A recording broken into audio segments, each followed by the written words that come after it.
Bismillahirrahmanirrahim. Assalamualaikum warahmatullahi wabarakatuh. Waalaikumsalam warahmatullahi.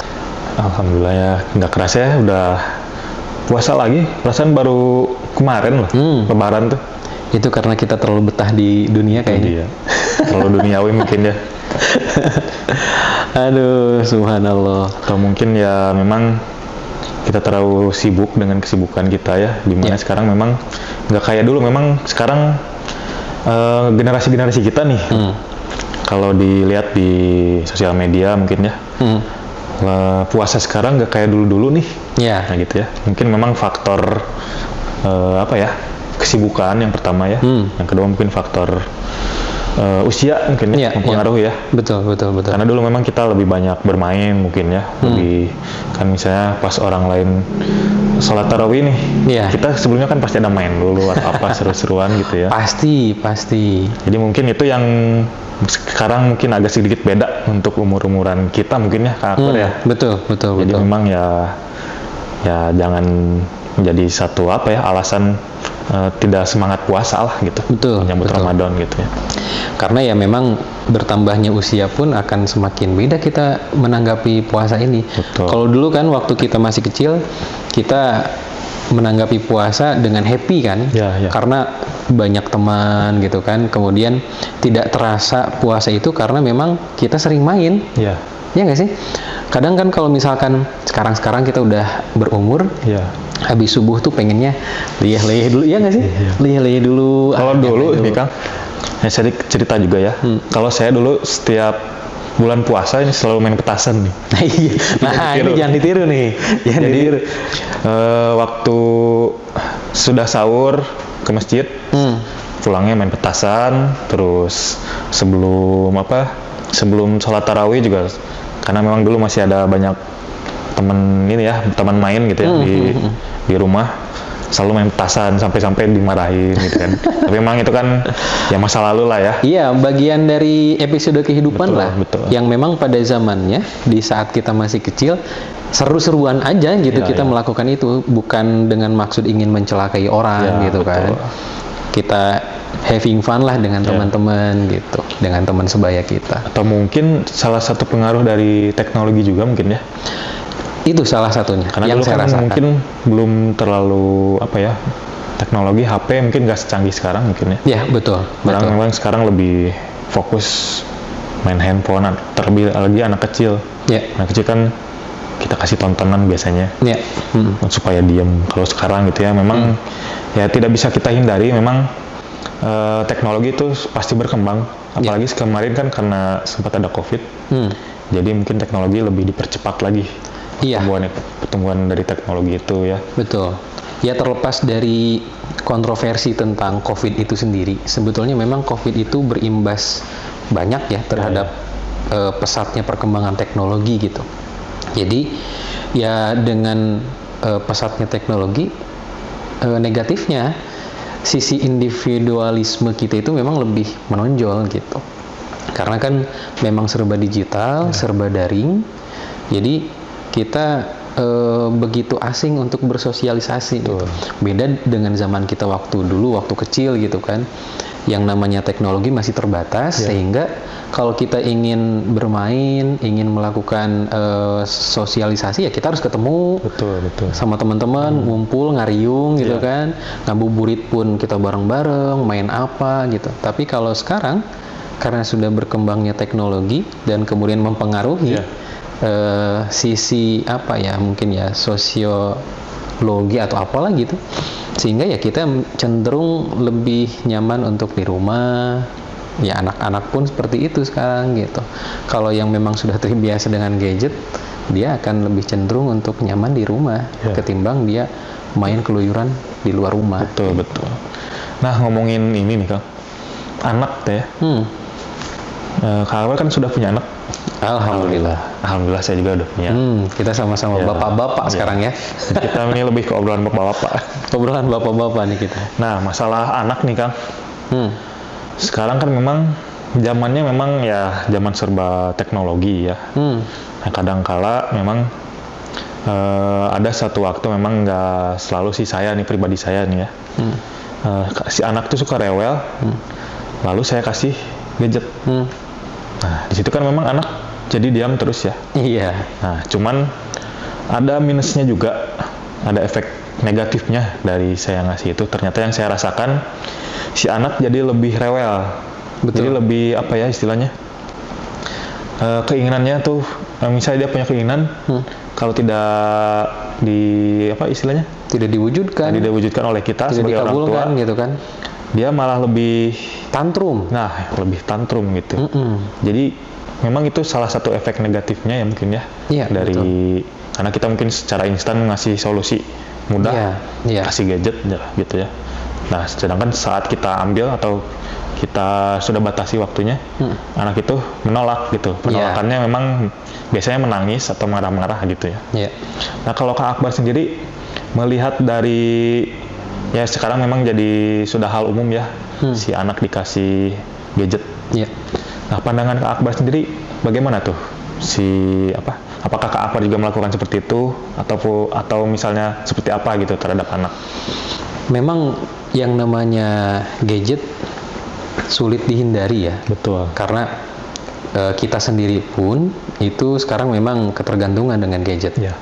Gitu. Jadi kalau misalkan kita ingin anak kita lepas dari gadget, ya otomatis harus dari diri kitanya sendiri sebagai orang tua untuk mencontohkan kepada anak tentang bagaimana penggunaan gadget gitu. Memang di awal-awal ketika masih jadi orang tua muda waktu itu, ya sama. Sekarang udah nggak muda berarti? Masih muda lah ya. Masih disebut muda. Jadi pas waktu jadi orang tua awal, memang itu jadi jurus andalan sih.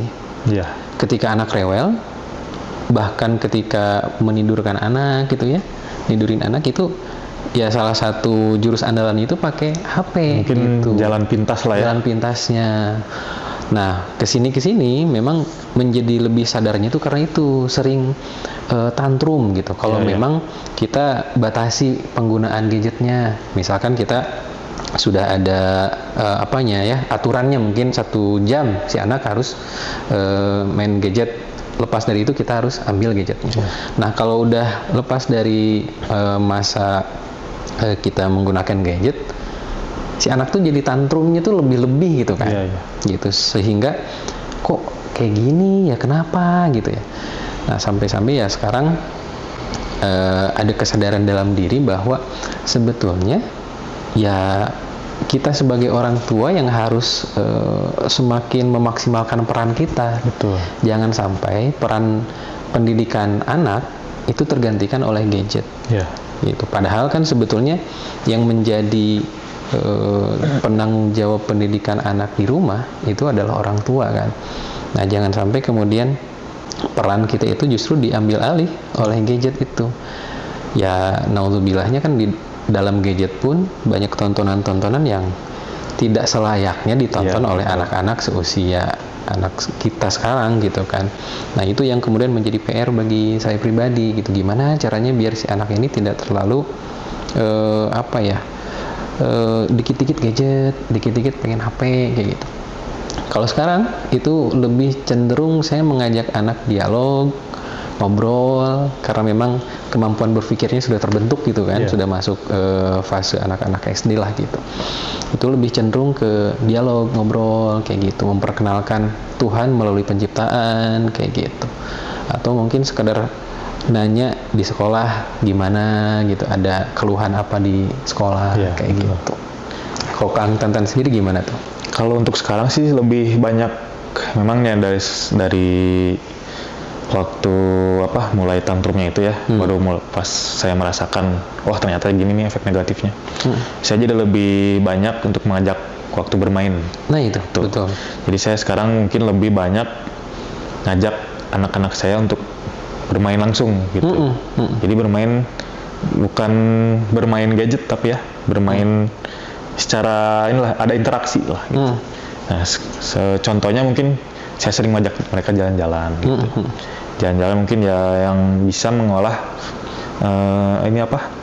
tubuh mereka juga seperti kayak hiking atau seperti apa gitu. Jalan-jalan ke alam lah, lebih ke alam lah, sambil tidak lupa mengenalkan bahwa alam ini ada yang menciptakan gitu. Betul, betul. Itu. Nah, itu juga ada salah satu metode pendidikan, disebutnya metode rihlah. Jadi metode rihlah itu mengajak anak untuk melihat penciptaan alam semesta gitu kan. Salah satu caranya dengan hiking. Betul. Gitu kan. Hiking tentunya ke tempat-tempat yang memang family friendly lah ya. Tidak terlalu terjal itunya treknya gitu kan. Itu juga sempat saya lakukan dan memang berpengaruh kepada nalar kritis si anak itu. Kadang kan ketika kita memulai perjalanan, karena banyaknya hal-hal baru yang dia temukan, dia akan bertanya dengan sendirinya kan, ya ini kok pohonnya bisa besar banget, ini namanya pohon apa, kemudian kok ada gua seperti ini sih, siapa yang bikin, dan segala macam. Dan dengan obrolan-obrolan seperti itu, kita sebagai orang tua itu harus bisa mengarahkan untuk selain menumbuhkan nalar kritis anak, menjawab segala kepenasaran anak, tapi juga kita harus membimbing bahwa alam semesta yang sekarang kita pijak, yang kita tempati ini adalah memang hasil dari penciptaan Allah Subhanahu wa Ta'ala gitu kan.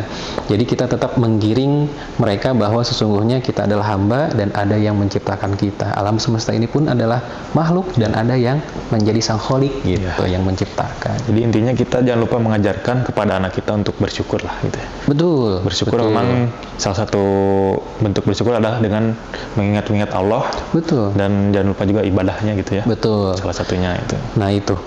Apalagi sekarang puasa. Betul. Nah, kita sebagai orang tua tentu harus mendidik anak kita untuk menjadi muslim yang taat gitu kan, yang menjalankan aturan-aturan dari Allah Subhanahu wa Ta'ala. Salah satunya adalah puasa. Ada kesulitan nggak sih Kang kalau misalkan kita mengajarkan anak untuk berpuasa, apalagi kan umur-umurnya masih 6 tahun, 5 tahun, masih SD kayak gitu? Kalau saya sih, memang anak saya masih di bawah 5 tahun semua. Masih balita ya? Yang paling besar mungkin sekarang umur 4 tahun. Yang 4 tahun memang sudah dari dalam dirinya tuh udah ada keinginan untuk mau berpuasa gitu. Jadi contohnya saat saya lagi sahur, dia ikut bangun gitu.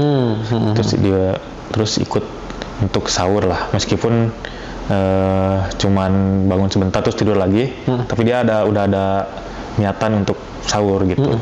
Karena melihat mungkin dari orang tua saya ternyata jam segini bangun, ada apa nih gitu. Mungkin ada yang bertanya-tanya dalam diri mereka gitu ya, dari anak-anak. Ternyata puasa gitu. Jadi saya jelaskan juga kita sahur itu supaya nanti siang ya, mulai setelah subuh sampai maghrib, sebelum azan maghrib tidak boleh makan gitu. Jadi alasannya memang ya kita juga kasih tahu kenapa kita harus sahur gitu. Jadi memang anak saya yang besar sudah ikut lah untuk belajar sahur gitu. Untuk puasa juga memang sudah mulai belajar, cuman ya kadang ya masih anak kecilnya saya juga maklumi lah. Iya, kita tidak harus memaksakan mereka untuk ikut. Jadi puasa memang full. Ya, alhamdulillah sudah mulai paham lah apa itu puasa itu harus seperti apa sih, seperti itu di Ramadan itu seperti apa gitu. Benar. Sama, saya pun demikian. Jadi kalau anak saya yang pertama, alhamdulillah saat ini di puasa tahun ini tidak banyak cranky lah, nggak banyak drama gitu ya. Nah kalau anak saya yang kedua, karena memang masih kelas 1 SD, itu ya adalah kayak drama-dramanya, ya lapar kalau pulang sekolah tuh, ya lapar, ya namanya juga saum, saya bilang kayak gitu kan. Jadi memang hal-hal seperti itu atau drama-drama dari anak itu tuh memang menjadi pengingat bagi kita untuk ayo didik anaknya yang baik gitu kan ya, yang benar. Coba berikan pemahaman kepada anak kita bagaimana pentingnya untuk berpuasa. Terkadang saya suka mengarahkan obrolan itu, khususnya kalau misalkan anak lagi cranky ketika puasa, dengan menyadarkan mereka bahwa coba bayangkan orang-orang yang setiap harinya mereka menahan lapar karena tidak mampu untuk membeli bahan makanan gitu kan. Makanya kita harus bersyukur. Jadi sekali lagi ya kita arahkan kepada hal-hal yang memang apa ya, kita harus mensyukuri gitu kan apa yang Allah berikan kepada kita. Ya tentu kita juga harus mempertimbangkan kemampuan berpikir anak kan. Kalau kita berbicara lebih dalam tentang dalil dan lain segala macam, anak belum bisa memahami, belum bisa mencerna gitu kan. Makanya ya dengan anak yang masih kecil ya kita coba arahkan dan kita bimbing dengan ya sekemampuan anak itulah. Gitu. Jadi ketika anak sudah mulai cranky, drama, ya coba diarahkan seperti yang tadi. Kayak gitu. Ya tentunya disesuaikan dengan umur mereka ya. Betul sekali. Karena kalau memang ya masih kecil dikasih dalil-dalil ya nggak masuk gitu ya. Iya betul. Kita harus masuk kepada alam pikiran si anak gitu kan. Jangan terlalu berat lah. Biarkan anak memahami sesuatu yang memang konkret gitu kan, yang dia bisa lihat gitu. Kan ya mohon maaf ya, dengan orang-orang yang seperti pengemis, kemudian orang-orang miskin kayak gitu, dia bisa melihat dalam kehidupan sehari-hari gitu. Tapi untuk dalil kemudian sesuatu yang abstrak yang dia belum bisa pahami, ya penerapan ataupun bimbingan kita yang bersifat abstrak itu nggak akan bisa diterima oleh anak, nggak bisa dicerna gitu oleh pikiran si anak. Memang masih berkembang ya pola pikir anak kan. Betul. Ada tahapannya lah. Betul. Beda lah kalau misalkan anak masih kecil dengan anak yang sudah mulai tumbuh remaja, itu akan berbeda cara kita ngobrol, pendekatan kita pun akan berbeda, dan juga stimulus yang kita berikan juga akan berbeda. Kayak gitu. Jadi harus sesuai dengan porsi dan kemudian kemampuan berpikir anak. Memang saya lihat juga ya, saya perhatikan di dalam Al-Quran bahwa keluarga ini memang sering disebut dalam Al-Quran tuh. Sering dibahas lah di dalam Al-Quran. Betul. Seperti di surat Al-Imran ini memang kan artinya juga keluarga Imran ya. Betul. Terus ada di surat-surat lainnya lah, banyak lah bisa dicek juga ya. Memang keluarga ini memang terutama anak ini ya. Anak ini kan memang bisa kita sebut juga harta ya. Betul. Harta. Yang memang harta ini yang kalau harta namanya harta kan pasti harus dijaga, dirawat. Betul. Ya kalau anak ini kan dijaga dirawatnya dengan cara mendidik mereka gitu ya, mengarahkan kepada kebaikan gitu ya. Nah mungkin untuk anak ini kita jangan sampai istilahnya apa ya, lalai lah gitu dalam mendidik mereka gitu. Mungkin kalau dari Kak Akbar sendiri nih, dari pendidikan anak ini yang apa istilahnya, metode yang Kak Akbar pakai seperti apa nih?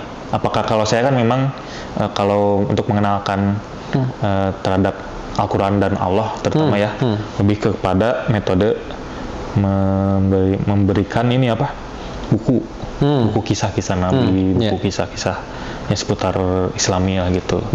Kalau Kak Akbar seperti apa nih kalau boleh tahu? Nah, karena sekarang memang anak-anak saya sudah beranjak ke usia SD. Betul. Artinya ya sudah cukup bagi saya untuk memulai dialog dan lain sebagainya ya kepada anak. Jadi sekarang itu kebanyakan saya menggunakan metode dialog. Gitu. Selain metode dialog juga metode rihlah atau tadabbur alam, itu biasa saya lakukan dengan istri, dengan anak-anak gitu kan. Kemudian juga yang tak kalah pentingnya metode keteladanan, uswatun hasanah. Jadi teladan yang baik kepada anak. Kalau metode dialog itu karena memang anak sudah mulai bisa untuk diajak berdiskusi, jadi sehingga memudahkan kita untuk memperkenalkan aspek-aspek ibadah, keimanan, dan tauhid misalkan seperti itu. Jadi kita coba arahkan obrolan itu ke arah-arah seperti itu. Kayak misalkan tadi pagi saja pas waktu saya nganter anak sekolah, di perjalanan kan kita lihat view pegunungan gitu kan. Saya coba ajak mereka ngobrol, tuh lihat pegunungannya gede banget gitu kan. Tapi kalian tahu nggak bagaimana proses penciptaannya, siapa yang menciptakannya? Nah, hal-hal itu yang kemudian memantik perhatian mereka gitu, bahwa oh iya ternyata gunung itu tidak bisa kita ciptakan, tapi ada yang maha agung, yang maha menciptakan lah, yang menciptakan itu semua kayak gitu. Selain itu juga kita menggunakan metode rihlah atau tadabbur alam seperti tadi ya, kita hiking misalkan ya, ke suatu tempat, entah itu ke pegunungan, curug atau lain sebagainya, di sana kita juga bisa melakukan tadabbur, mengarahkan anak agar melihat Allah dari penciptaan. Iya. Selain itu, yang juga tak kalah penting ya metode uswatun hasanah. Kalau misalkan kita ingin anak kita rajin sholat, ya kitanya harus rajin sholat terlebih dahulu. Kalau kita ingin anak kita pintar membaca Al-Quran, ya kitanya juga harus pintar baca Al-Quran terlebih dahulu gitu. Jadi itu yang memang paling pentingnya gitu. Dan alhamdulillahnya goalsnya sampai saat ini yang membuat saya bersyukur adalah ketika azan, anak-anak tidak susah untuk diajak untuk sholat. Itu yang membuat saya bersyukur sampai saat ini gitu. Dan itu yang selalu saya tanamkan di rumah gitu, bahwa yang namanya keteladanan dari orang tua adalah amat sangat penting untuk kita lakukan kayak gitu. Ya, memang kita sebagai orang tua juga kan, anak ini memang sebagai hambanya Allah juga ya. Betul. Kita juga memang hamba Allah, cuman betul. Jadi anak ini memang hamba Allah yang dititipkan oleh Allah kepada kita sebagai orang tua. Jadi memang itu sebagai ada ladang amal juga ya Kang ya. Betul sekali. Ya, makanya di dalam Al-Quran juga dipertegaskan, qu anfusakum wa ahlikum nar, jagalah keluarga kalian dari api neraka, dari siksa api neraka. Ya kita harus berusaha semaksimal mungkin gitu kan untuk mencegah hal itu agar tidak terjadi, agar keluarga kita tidak terjerumus ke api neraka. Gitu. Dan subhanallahnya nih, kalau sepengetahuan saya di dalam Al-Quran yang justru lebih sering diungkit atau yang lebih sering dibahas di dalam keluarga adalah pendidikan anak dengan ayah. Jarang ada ayat Al-Quran yang menceritakan hubungan antara ibu dengan anak. Tapi yang disorot di dalam Al-Quran adalah hubungan antara ayah dengan anak. Itu pentingnya posisi ayah di dalam keluarga gitu. Ya memang kan ayah ini ya istilahnya pemimpin ya dalam keluarga. Betul. Memang laki-laki sudah ditakdirkan yang memang harus jadi pemimpin ya gitu. Terutama mungkin yang lingkungan terkecil mungkin ya keluarga dulu ya. Betul. Ya rijalu qawwamuna 'alan nisa kan. Yang namanya laki-laki adalah pemimpin daripada perempuan, dan pemimpin di lingkungannya gitu. Dalam lingkungan terkecil ya keluarga kayak gitu. Kayak di dalam Al-Quran dialog terjadi antara Luqman dengan anaknya, antara Nabi Ibrahim dengan Nabi Ismail, kayak gitu, antara Nabi Yakub dengan Nabi Yusuf. Jadi cenderung lebih menekankan antara pendidikan itu dimulai gitu ya antara ayah dengan anak gitu. Makanya sosok ayah di dalam keluarga itu memang sangat vital, sangat penting gitu. Jangan sampai kita sebagai seorang ayah itu justru tidak memfungsikan dirinya sendiri sebagai seorang ayah gitu. Kalau memang problematika orang tua urban zaman sekarang itu adalah dia tidak bisa menghadirkan sosok ayah di dalam keluarga gitu. Ya karena berbenturan dengan pekerjaan, waktu yang terlalu diporsir untuk pekerjaan, untuk karir dan lain sebagainya, sehingga waktu bersama anak, bonding bersama anak menjadi berkurang gitu. Ya, mungkin salah satu dari pengaruh teknologi tadi mungkin ya, bisa jadi. Karena memang kalau orang tua dulu kan memang metode pendidikannya tuh turun temurun istilahnya. Jadi apa yang orang tua mereka didik kepada misalnya kepada ibu bapak kita ya, itu pasti diturunkan kepada kita gitu. Betul. Sedangkan kan mungkin dari situ dengan zaman yang sekarang mungkin beberapa mungkin ada yang tidak relevan mungkin ya, beberapa ya. Nah itu mungkin tugas kita memang harus bisa lebih memfilter lagi lah mungkin dari sisi itu supaya bisa relevan dengan generasi sekarang ya. Generasi sekarang kan memang generasi Z ya. Gen Z. Kalau kita kan milenial. Kalau atas kita kolonial mungkin. Ya, memang ada perbedaan lah setiap generasi ya untuk dari segi pendidikannya. Betul. Ya peran orang tua memang sangat penting lah menurut saya. Ya. Dilihat juga dari perkembangan zaman gitu ya, supaya ya, betul sekali, supaya kita bisa masuk ke anak-anak kita gitu. Ya. Karena kalau kita masih mengandalkan pendidikan turun-temurun dari orang tua, dari leluhur kita gitu. Mungkin beberapa harus ada penyesuaian dengan zaman sekarang gitu. Betul. Menurut saya. Itulah kenapa dulu Sayyidina Ali bin Abi Thalib pernah berkata bahwa didiklah anakmu sesuai dengan zamannya. Iya. Jadi antara zaman kita dengan zaman anak kita tentu akan berbeda. Betul. Gitu. Makanya si metode pendidikannya, materi pendidikannya gitu kan, itu akan berbeda otomatis. Gitu. Jadi kita tidak bisa memaksakan pendidikan yang dulu pernah diterapkan kepada kita dari orang tua kita harus kita terapkan ke anak. Nggak bisa. Tapi mungkin nilai-nilainya masih ya, core-nya itu tentu sama gitu kan. Misalkan ajaran tentang tauhid ya dari Nabi Muhammad sampai sekarang ya sama gitu. Tapi bagaimana cara penyampaiannya itu yang kemudian bisa kita sesuaikan dengan perkembangan zaman gitu. Atau mungkin perkembangan ilmu pengetahuan dan teknologi. Itu yang kita rasakan sangat berbeda ya. Iya, betul. Di zaman kita dengan zaman anak kita tentu berbeda. Dulu ekskul zaman kita apa sih? Paling main bola ya enggak sih? Terus apa ya, menggambar, melukis. Sekarang di sekolahan anak saya contohnya itu sudah ekskul tuh sudah coding, programming. Jadi apa ya, memang sudah berbeda zamannya dengan kita dan memang itu implementasi dari didiklah anak kita sesuai dengan zaman. Kemarin aja pulang sekolah tuh anak saya bilang, ayah bisa Canva nggak?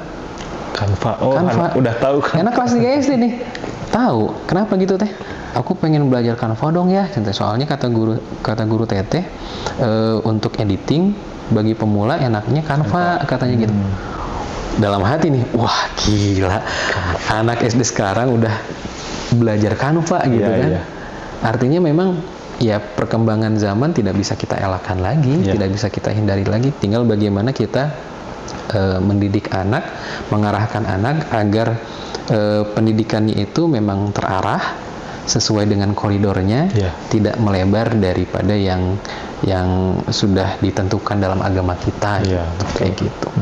Tugas kita membimbing mereka. Jadi peran kita juga tidak bisa menolak lah dampak dari sekarang mungkin globalisasi ya. Betul. Jadi mungkin peran kita memang harus menyiapkan mental anak untuk menghadapi dunia luar. Karena dunia luar kalau kita tahan, ya dunia luar memang seperti itu gitu. Betul. Jadi kita harus siapkan mungkin dari anak kita ya Kang ya. Dari anak kita mentalnya dipersiapkan untuk menghadapi dunia luar. Jadi jangan, kalau dari pandangan saya sih ya Kang ya, jangan jangan membatasi. Betul. Yang dari luar kepada anak kita. Jadi kita harus mengajarkan ke anak kita itu, hadapilah yang di luar dengan kita menanamkan mental supaya anak-anak kita itu bisa menghadapi dunia luar seperti Betul sekali. Dan memang harus balance antara pendidikan dunia dalam hal ini misalkan iptek dengan juga pendidikan agamanya, pendidikan akhiratnya atau impak gitu, iman dan takwanya, sehingga kedepannya anak itu bisa mempunyai pengetahuan yang luas dalam ilmu pengetahuan dan teknologi, tapi juga mempunyai pondasi yang kuat dalam hal kemampuan beragamanya. Gitu, sehingga sekalipun anak ini mempunyai kecerdasan yang begitu tinggi, tapi dia juga mempunyai keimanan yang kuat, yang tangguh gitu. Karena kan memang manusia ini kan sebagai khalifah ya. Betul. Jadi kita harus istilahnya bisa memberikan pengaruh baik lah untuk lingkungan minimal ya. Minimal yang mungkin di lingkungan keluarga ya, yang paling mudah kita lakukan. Kalau misalnya di luar itu ya mungkin di lingkungan sekitar rumah mungkin ya. Kalau lebih luas lagi mungkin satu dunia mungkin. Amin. Mulai dari diri sendiri. Iya, betul, dari diri sendiri yang terdekat, keluarga yang paling penting ya. Yang mungkin nanti di situ kan yang memang ada, kita nggak usah jauh-jauh lah untuk mencari ladang amal tuh, yang dari terdekat juga memang sudah ada di keluarga. Betul. Jadi kita nggak usah keluar untuk berdonasi dulu atau seperti apa. Memang tujuannya bagus, cuman untuk kita awal-awal mungkin ya kita lihat dulu di lingkungan sekitar mungkin ya Kang ya. Betul, betul. Yang lebih mudah gitu. Betul sekali. Dan mudah-mudahan keluarga kita juga bisa menjadi keluarga yang sakinah, amin, mawaddah, warohmah. Selain sakinah, mawaddah, warohmah, tentu tujuan dari rumah tangga kan kita bukan hanya hidup di dunia saja ya. Betul. Tapi mudah-mudahan keluarga kita juga nanti bisa berkumpul di surganya Allah. Amin, amin. Itu goals yang paling paripurna kalau menurut saya. Kalau kata anak-anak sekarang mah til jannah. Til jannah, itu ya. Banget. Mudah-mudahan sehidup surga. Amin, amin, amin. Wah, Akbar, seru sekali nih obrolan ya. Kita hari ini. Mudah-mudahan kita nanti bisa ngobrol lagi ya. Kita sharing-sharing lagi. Sharing-sharing lagi. Mungkin dengan materi yang berbeda. Betul. Dengan ya bahasan yang lain. Ya. Kayaknya lebih seru juga nih kalau ada nanti ya ada narasumber ya. Ya. Kebetulan nanti kita juga mau ngundang nih narasumber. Kita akan kalau penasaran siapa narasumbernya, ikuti terus ya nanti update-nya di sosial media kita. Oke, ya. Ya mungkin akhir kata mungkin situ aja Kang Akbar ya kita. Mangga kita obrolan hari ini. Mudah-mudahan bisa mengambil manfaatnya dari apa obrolan bapak-bapak kita ini sebagai bapak-bapak junior mungkin. Oke, terima kasih teman-teman yang sudah menyimak. Kita jumpa lagi di lain kesempatan. Assalamualaikum.